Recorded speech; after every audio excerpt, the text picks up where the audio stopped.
Black cat versus white cat. एक black cat थी जो हमेशा साजिशों और चालाकियों में लगी रहती थी, और एक व्हाइट कैट थी जो मासूमियत के साथ सिर्फ जिंदगी जीना चाहती थी।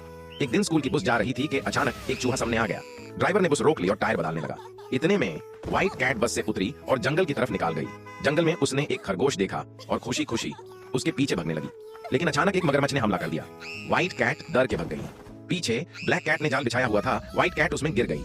वो निकालने की कोशिश करती रही, मगर तब तक स्कूल की बस निकाल चुकी थी। अब वो जंगल में अकेली रह गई। अचानक एक शेर उसके पीछे पड़ गया। शेर से बचने के दौरान वो नीचे गिर गई तो एक और मगरमच्छ ने पकड़ लिया, लेकिन उसी लम्हे किंग कॉन्ग आ गया। उसने व्हाइट कैट को बचाया, उसकी हिफाजत की, उसको खाना खिलाया, उसके बाल भी संवारे। इधर व्हाइट कैट का बाप हेलीकॉप्टर लेकर अपनी बेटी को ढूंढने निकाल पड़ा। आखिरकार किंग कॉन्ग ने व्हाइट कैट को उसके बाप से मिला दिया, मगर इस लादी में किंग कॉन्ग शदीद जख्मी हो गया। मरते मरते उसने आखिरी अल्फाज कहे, मैं तो जा रहा हूं, लेकिन दोस्तों तुम एक काम जरूर करना, चैनल को सब्सक्राइब कर देना। किंग कॉन्ग की आंखें हमेशा के लिए बैंड हो गई। व्हाइट कैट अपने वालिद के साथ घर वापस आ गई, मगर दिल ही दिल में हमेशा किंग कॉन्ग को याद करती रही।